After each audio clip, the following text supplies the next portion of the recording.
여러분 우리가 잘 알고 있는 이스라엘의 초대 왕 사울이 있습니다.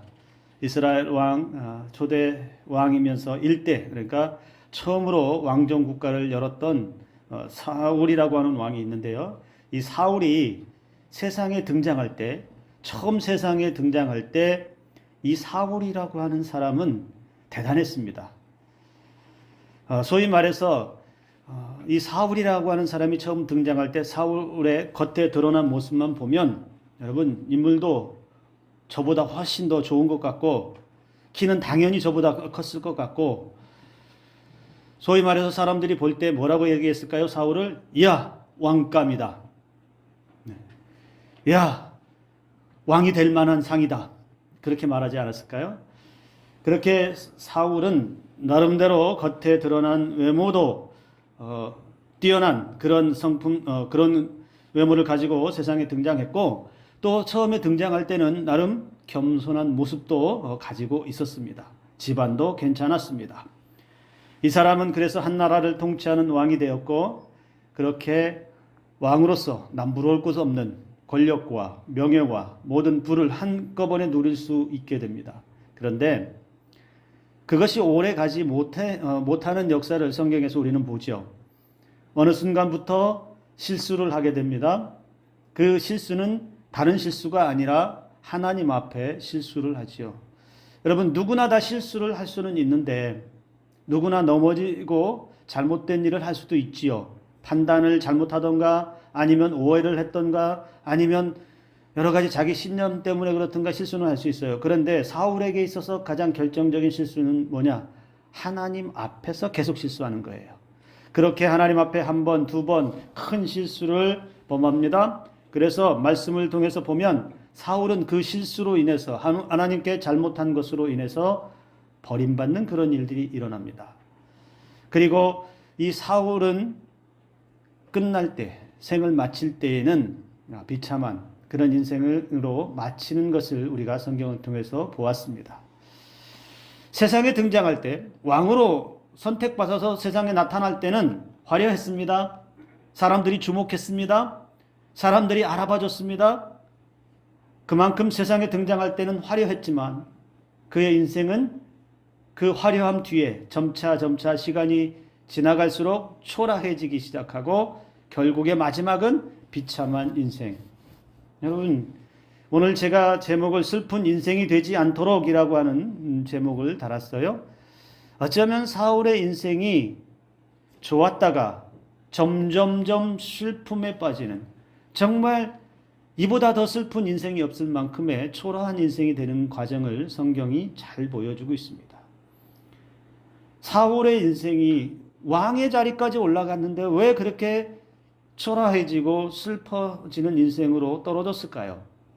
오늘 성경에서는 사울이 그렇게 슬픈 인생으로 삶을 마쳐야 했던 이유를 오늘 본문 26절에서 이렇게 말합니다. 그 원인을 26절에서는 사무엘이 사울에게 이르되 나는 왕과 함께 돌아가지 아니하리니 이는 왕이 여호와의 말씀을 버렸으므로 여호와께서 왕을 버려 이스라엘 왕이 되지 못하게 하셨음이니이다. 문제가 어디에 있다라고 사무엘이 지적하고 있습니까? 왕이 사울이 여호와의 말씀을 버렸다 이렇게 말합니다. 아주 콕 집어서 단정적으로 당신은 여호와의 말씀을 하나님의 말씀을 버렸습니다. 그래서 하나님의 말씀을 버렸기 때문에 하나님도 왕인 당신을 버렸다 이렇게 사무엘이 말씀하고 있습니다. 여러분 23절에서도 똑같이 사울왕을 버렸다라고 말씀합니다. 즉 사울왕의 초라한 인생은 언제부터 시작됐다라고 말하냐면 하나님으로부터 버림받았을 때부터 시작되었다라는 것을 말해주고 있습니다. 사울은 하나님의 은혜로 이스라엘 왕까지 올라갔습니다. 소위 말하는 사람들 사이에서는 이보다 더 큰 벼락 출세는 없습니다. 어느 날 갑자기 한 나라를 대표하고 한 나라를 이끌어가는 통치자의 위치까지 올라가는 성공적인 삶의 자리를 얻었다라고 이야기할 수 있는데 그러나 여러분 그 이후에 그의 삶은 안 됐다, 안 됐다, 어쩌다가 이렇게 되었을까? 안타까움을 금할 길이 없습니다. 우리가 살아가면서 누구의 선택을 받고 누구의 선택에 따라서 살아가느냐 매우 중요하지요. 살면서 여러분 우리의 인생을 선택해 준다. 누군가 선택해 준다. 이건 굉장히 의미 있고 가치 있는 일입니다. 그런데 누가 선택하느냐? 나를 누가 선택해 주느냐? 또는 누군가에게 버림받는다. 그런데 단순히 그냥 만남, 스쳐가듯 그런 만남 사이에서 뭐 버림받고 이런 거 말고요. 우리 인생을 바꿀 수 있을 만한, 내 삶을 송두리째 바꿀 수 있을 만한 그런 사건. 그래서 누군가로부터 버림받았다라고 하는 것도 굉장히 우리 인생에 충격을 주기에 충분합니다. 제가 병원 선교를 청년 시절에 몇 년 동안, 수년 동안을 활동을 좀 하면서 몇 가지 이제 체험들을 하는데 그런 분이 계셨어요. 대학 4년 동안에 그 대학 안에서 만난 남자가 있었어요. 근데 이 남자가 이 자매를 너무 좋아해서 계속 따라다녀요. 만나달라고. 그렇게 끈질기게 도전해서 둘이 사귀게 됩니다. 그렇게 4년 동안 만나고 교제하고 하다가 또 졸업하고 얼마 정도의 연애 기간을 거쳐서 마침내 결혼까지 합니다. 그런데 여러분 사랑이라고 하는 게 그렇게 오래 가지는 않는 것 같아요. 결혼하고 3년 만에 그렇게 오래 사귀었는데도 3년 만에 이혼이라는 상처를 받게 됩니다. 이유는 간단해요. 그렇게 죽자 사자 너 없으면 죽겠다라고 했던 사람이 딴 여자가 생긴 거예요. 그래서 3년 만에 이혼이라는 상처를 받게 됩니다. 그렇게 아픔을 안고 있다가 다시 먼 친척의 소개로 사람을 또 만나게 됩니다. 만나게 됐는데 두 번째 남편 역시 전에 만났던 그 여자 관계로 인해서 또 두 번째 이별을 하게 됩니다. 두 번씩이나 남자에게 버림받았다. 나는 버림받은 사람이다.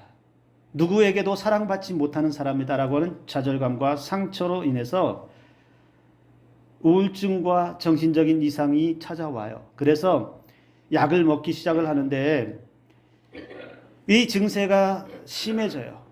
그러다가 극단적인 생각을 하게 되고 어느 날 좋지 않은 약을 한꺼번에 다 입에다 털어놓고 나는 이대로 죽어도 괜찮다라고 잠이 들어버렸어요. 그러다가 깨어났는데 다행히 죽지 않고 병원 응급실에서 깨어났습니다. 그런데 그 약의 부작용 때문에 수족마비증이라고 하는 질환이 생겼어요. 수족마비증이라고 하는 증상으로 병원에 왔다 갔다 하고 입원도 하고 그렇게 치료를 받던 중에 도저히 자신은 버림받았다라고 하는 이 상처가 씻겨지질 않아요. 치유가 되질 않아요. 그래서 그 병원에서도 늘 무슨 생각을 하냐면 내가 왜 살았을까? 나를 왜 살려내? 그런데 그렇게 병원 생활하고 있는데 어느 병실인지는 모르는데 그게 아마 우리였던 것 같아요. 우리 팀이었던 것 같아요. 저쪽 어디에선가 찬송 소리가 들리는데 그 찬송의 가사 소리가 또렷하게 그 순간에 들렸다는 거예요. 그 찬송의 가사가 우리가 오늘 불렀던 찬송에 있습니다. 내 몸의 모든 염려 이 세상 거락한 나와 항상 같이 하여 주시고 시험을 당할 때에 악마의 개교를 즉시 물리치사 날 지키시네. 온 세상 날 버려도 주 예수 안 버려 끝까지 나를 돌아보시니 주는 저 산 밑에 백합 빛나는 새벽별 이 땅 위에 비길 것이 없도다. 여러분, 이분에게 들렸던 가사가 뭐였을 것 같아요? 온 세상 날 버려도 주 예수 안 버려. 끝까지 나를 돌아보시니.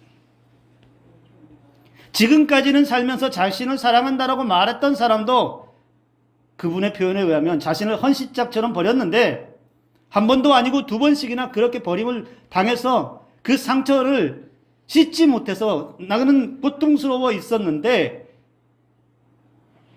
알 수 없는 누군가의 그 찬송 소리가 이분의 가슴을 때린 거예요.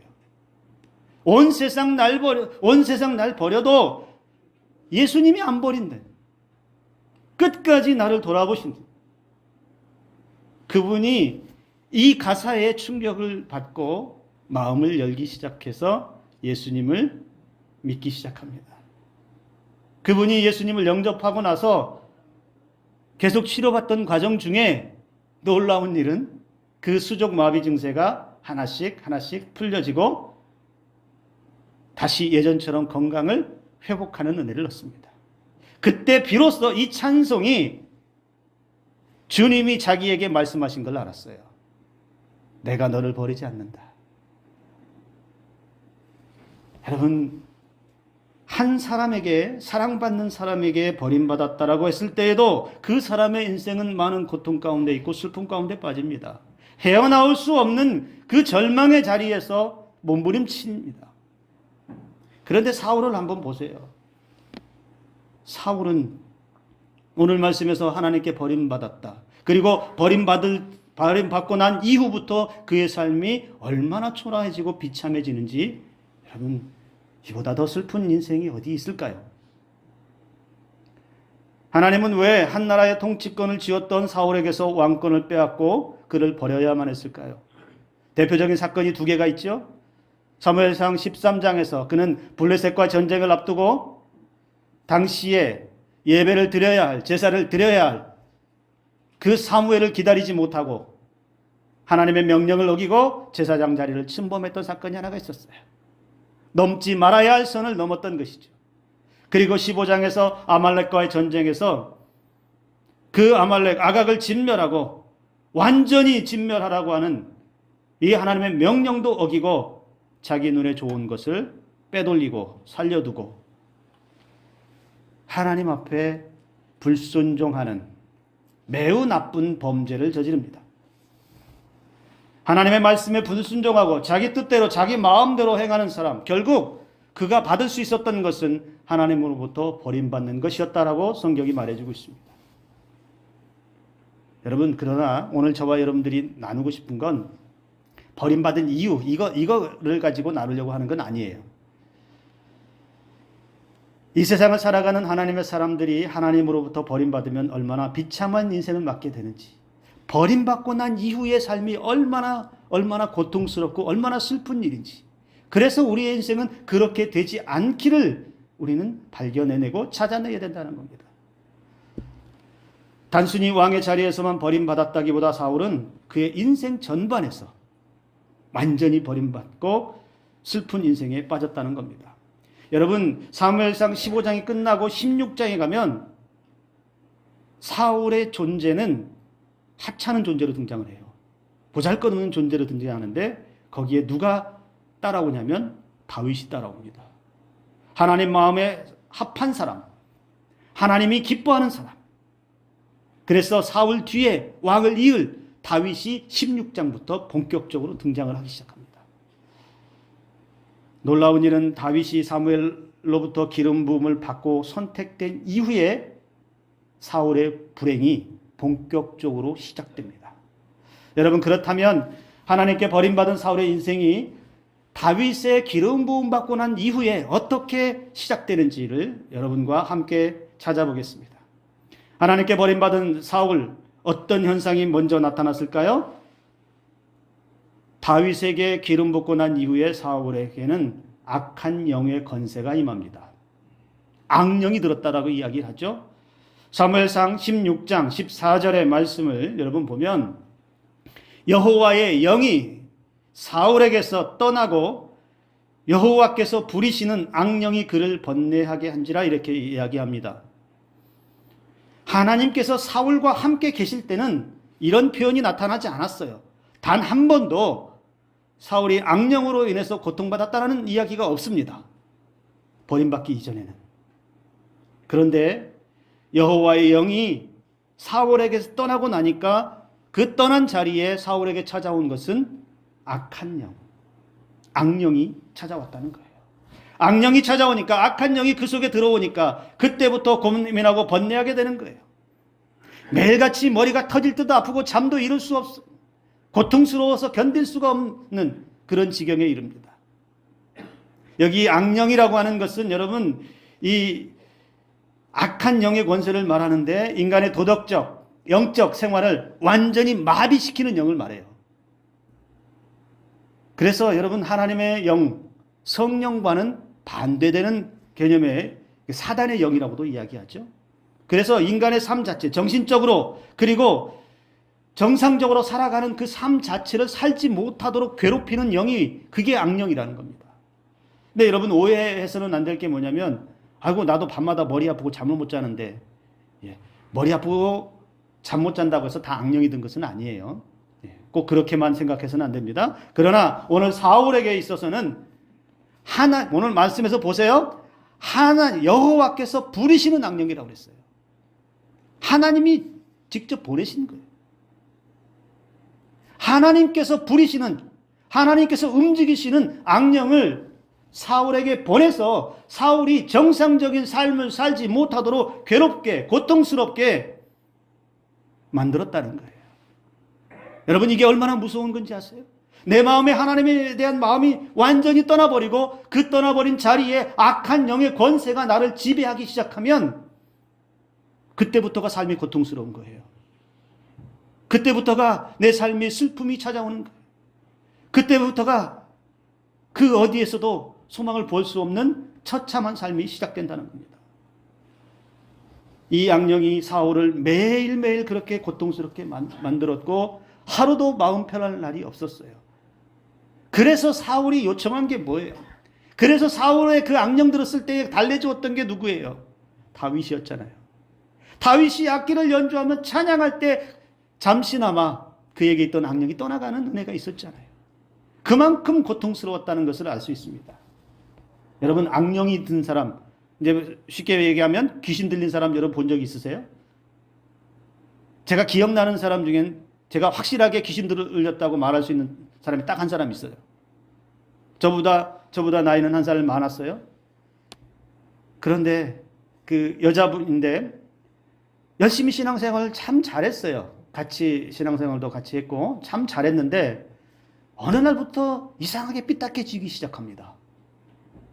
말도 부정적이고 교회도 부정적으로 이야기하고 목사님에 대해서도 부정적으로 얘기하고 설교에 대해서 비판하기도 하고 어느 순간부터 삐딱해지기 시작합니다. 그래서 교회 공동체 안에서도 크고 작은 문제들을 계속 일으켜요. 그러다가 교회를 한 번 빠지고 두 번 빠지고 계속 빠져요. 그러다가 어쩌다 오랜만에 한 번 나오면 입에서 술 냄새가 풀풀풀풀 이렇게 나요. 이게 처음에는 그런 일들을 이렇게 보면서 그냥 단순히 그냥 신앙이 변질됐거나 타락했거나 교회에 대한 부정적인 마음, 반항하는 마음 때문에 그러려니 그래서 언젠가 좀 돌이키겠지라는 그런 막연한 그런 생각을 했어요. 그래서 담당 목사님에게 찾아가서도 상담도 하고 기도도 받고 우리가 할 수 있는 것들을 많은 조언도 해주고 그랬는데 되지 않아요. 그러다가 몇 개월 흐른 후에 몇 개월 동안 보이지 않다가 어느 날 교회에 나타났는데 마침 제가 그때 교회 가다가 마주쳤어요. 그런데 딱 보는 순간, 저 앞에 딱 보이는 순간에 야, 이 사람 정상 아니다. 이 누나 정상 아니다. 한눈에 알 수 있었어요. 옷차림은 어디서 뒹굴었는지 모르겠지만 누더기가 돼 있고 맨발에, 그때 상당히 쌀쌀한 날씨였던 걸로 기억하는데 맨발에 그러고 알 수 없는 이상한 소리를 하고 다녀요. 그러면서 나를 보는 순간에 나를 향해서 전력으로 달려오더니 나를 꽉 끌어안았는데 힘이 얼마나 장사한지. 제가 그래도 힘이 한 사람의 자매의 힘은 이길 정도는 되는데 도저히 이게 풀 수가 없는데 이분이 나를 꼭 끌어안고서 뭐라고 말하냐면 내가 왕국을 건설하고 뭐 이상한 이야기를 해요. 천군 천사가 나를 날개를 달고 뭐라고 그러더라? 다 잊어버렸는데 아무튼 별 희한한 소리를 막 하는데 눈동자는 벌써 풀렸어요. 그분을 보면서 처음엔 무서워서 심장이 쪼그라드는 줄 알았어요. 나도 귀신 들리는 줄 알고. 겨우 떼냈는데 교회 그 로비 현관에서 뒹굴고 노래도 이상한 노래, 왕이 어쩌고저쩌고 노래를 하는데 귀신 들렸다. 목사님이 지나가다가 귀신 들렸다 또 말씀하시더라고요.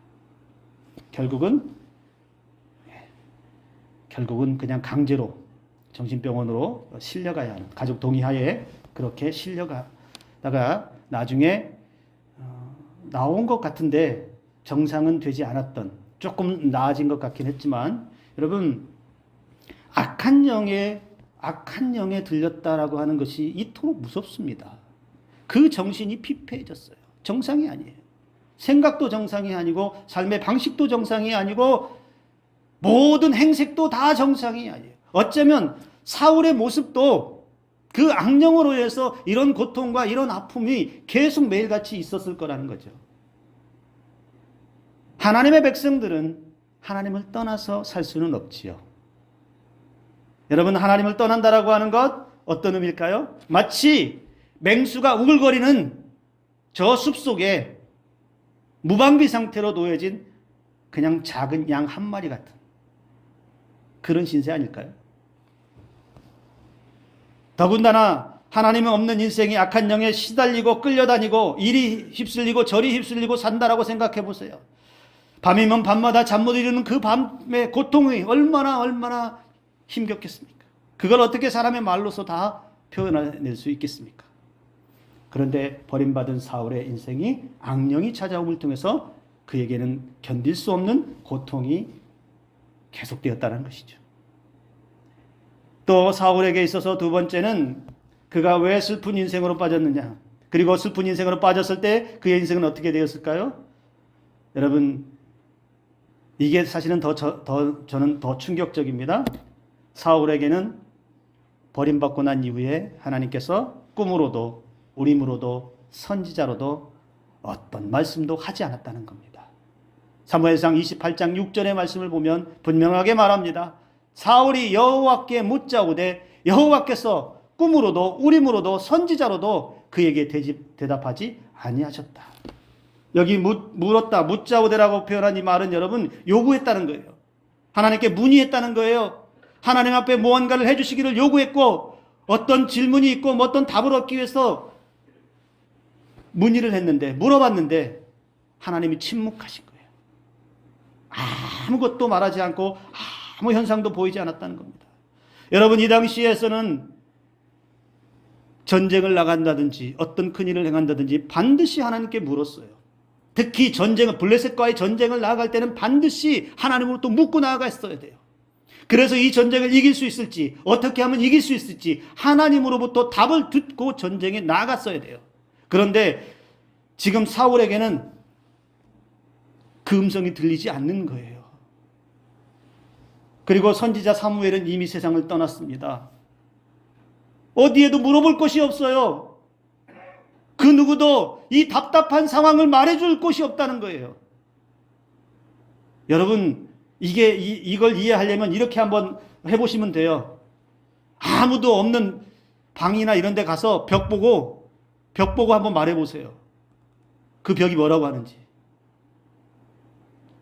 하나님께 이것도 얘기하고 저것도 얘기하고, 하나님 이것을 어떻게 할까요? 저것을 어떻게 할까요? 하나님 이 상황에 하나님 내가 어떻게 해야만 될까요? 아무리 물어도 하나님께서 나를 향해서 침묵하고 계시다.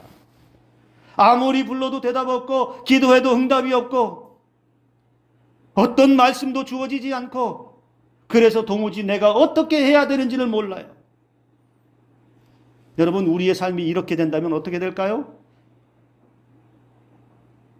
내가 예배를 드리고 내가 기도를 하고 내가 하나님 앞에 아뢰는 모든 것들 하나님이 귀 딱 막고서 아무 말도 안 하시고 꿈도 보여주시지 않고 목사님의 말씀을 통해서 또 말씀하시지 않는다면 우리는 얼마나 답답할까요?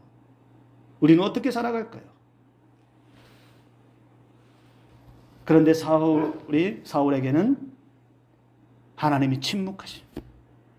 그러니까 사울이 하나님으로부터 대답을 듣지 못하고 하나님으로부터 응답을 받지 못하니까 이 사울이라는 자가요, 어떤 방법을 쓰는지 아세요?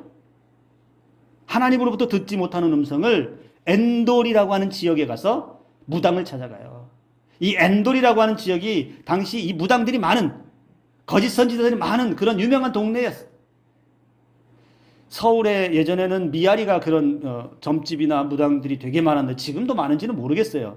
하도 오래전에 제가 점 보러 간 건 아니고 지나갈 때 보면 점집들이 쫙 있었는데 엔돌이라고 하는 곳이 그런 지역이에요. 그런데 그런 지역에 가서 신접한 자, 무당을 찾아가서 무당에게 물어보는 거예요. 어떻게 될지, 자신에 대해서, 미래에 대해서 하나님으로부터 말씀을 듣지 못하는 자가 무당을 찾아가서 물어봅니다. 여러분, 어쩌면 우리 가운데 연약한 사람들 가운데서도 이런 사람이 있을지 모르겠어요. 저는 믿고 싶지는 않지만 무당이었던 사람의 간증을 들어보면 교회 안에서 만나는 사람들 중에 자기 단골 고객도 상당히 많았다는 얘기를 해요. 믿음이 있으면서도, 신앙이 있다라고 하면서도, 예수 그리스도의 십자가를 믿는다라고 하면서도 하나님으로부터 음성을 듣지 못하고 말씀을 통해서 대답을 얻지 못하고 무당을 찾아가서 물어보고 점쟁이를 찾아가서 자기의 미래와 자녀들의 미래를 물어보는 그런 사람들이 없기를 바랍니다. 대한민국에, 아니 전 세계에 그런 신앙인은 없었으면 좋겠어요. 그런데 보세요. 사울은 하나님으로부터 선택받았던 왕이었기도 하고 하나님을 믿는 사람이었다라고도 하지만 하나님께서 대답하지 않고 응답하지 않고 버림받았을 때의 그의 인생은 더 이상 하나님으로부터 어떤 말씀도 들을 수 없는 그런 초라한 인생이 됐다는 거예요. 그러니까 무당을 찾아가서 자신에 대해서, 자신의 미래에 대해서 묻는, 정말 영적으로는 처참한 바닥에 떨어진 것이죠. 또 마지막에 여러분, 세 번째, 하나님께 버림받은 사울의 마지막이 더 비참한 모습을 보여줍니다. 사울이요, 사무엘상 31장 4절에 보면 그가 죽을 때의 모습을 이렇게 표현하고 있습니다. 사울이 자기의 칼을 뽑아서 그 위에 엎드러지매. 사울이 누구의 칼에 죽습니까? 자기 칼에 죽었어요. 자기 칼에 엎드려서 죽었다라고 성경이 이렇게 쓰고 있습니다. 여러분, 사울 왕이 버림받기 이전에는 한 나라의 왕이었고 뛰어난 군인이었습니다. 여러 번 전쟁에서 승리했던 용사 중에 용사였습니다. 그 사울 주변에 얼마나 많은 사람들이 있었게요? 자기 밑에 신하들도 많았고요. 자기를 따르는 사람도 많았고요. 제사장들도 있었고요. 사울 주변에 많은 사람들이 사울을 지키고 있었고 사울과 함께하고 있었고 사울 곁을 떠나지 않았습니다. 그런데 그 마지막의 모습을 보면 여러분, 사울 곁에 아무도 없어요. 지켜주는 군인도 없고요. 그 아들들도 마지막에 사울이 본 건 뭐예요? 세 아들도 죽고 자기도 칼에 엎드려지는 그런 죽음을 맞이하게 되는데 아들들이 죽는 걸 바라보고 군인들도 다 떠나고 제사장들도 다윗에게로 떠나가고 홀로 남아서 그 전쟁통에 쓸쓸하게 서글픈 죽음을 맞게 되었습니다. 왜 그토록 화려하게 등장했던, 대단하게 세상에 이스라엘의 초대 왕으로 등장했던 사울이 이런 초라함으로 끝났을까요? 그렇게 많은 사람들이 따랐던 이 왕에게 이제는 남은 사람 하나 없이, 가족도 없고 자녀도 없이 그렇게 쓸쓸하게 죽어가는 그 자리에 있었을까요? 여러분, 살면서 내 옆에 아무도 없다라는 것, 나의 말을 들어줄 사람도 없고 또 나에게 말해주는 사람도 없고 나를 위로해줄 사람도 없고 내 손을 잡아줄 사람도 없고 그저 홀로 그렇게 살아가는 사람이 있다면, 홀로 있다라고 한다면 그 인생이 얼마나 초라하고 슬프겠습니까? 우리나라에 오래전부터 여러분 고독사라는 단어가 등장하기 시작했습니다. 아무도 없이 쓸쓸히 죽어가는 사람들, 혼자 그렇게 작은 방에서 끼니를 때우지 못해서 죽어가는 사람들이 있고, 또는 작은 질환들, 기저질환을 인해서 쓸쓸히 아무도 몰래 죽어서 몇 개월 만에 발견되는 사람도 나타나고요. 그렇게 초라한 인생들, 그들에게 한 사람의 위로자만 있었다 하더라도, 힘이 될 만한 누군가 한 사람만 있었다 하더라도 그런 초라함은 덜할 수 있겠지요. 그런데 오늘 우리가 기억해야 할 것은, 여러분, 하나님께서 우리의 인생에 없다면, 하나님께서 내 옆에서 지키시는 은혜가 없고 동행하시는 은혜가 없고 하나님으로부터 어떤 말씀도 응답도 들을 수 없고 나 홀로 몸부림치며 악령 가운데 시달리면서 고통스럽게 살아가는 인생이라면, 여러분, 이보다 더 초라하고 슬픈 인생은 없을 것입니다.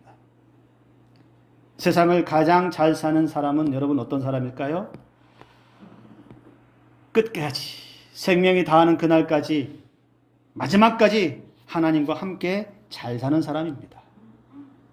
믿음이 좋은 사람도 끝까지 그 믿음으로 하나님과 함께 하는 사람이라고 말할 수 있습니다. 시작만 요란하고 처음만 대단하고 끝은 초라해지는, 점점 갈수록 초라해지는 인생이 아니라 늘 한결같은 은혜와 사랑이 우리의 삶에 있어서 어떤 순간에서도 하나님이 버리지 않는 인생으로, 하나님을 떠나지 않는 인생으로, 그렇게 하나님의 음성을 들으면서 하나님이 인도하시는 삶을 걸어가면서 끝까지 살아가는 인생이 복된 인생인 줄로 믿으시길 바랍니다.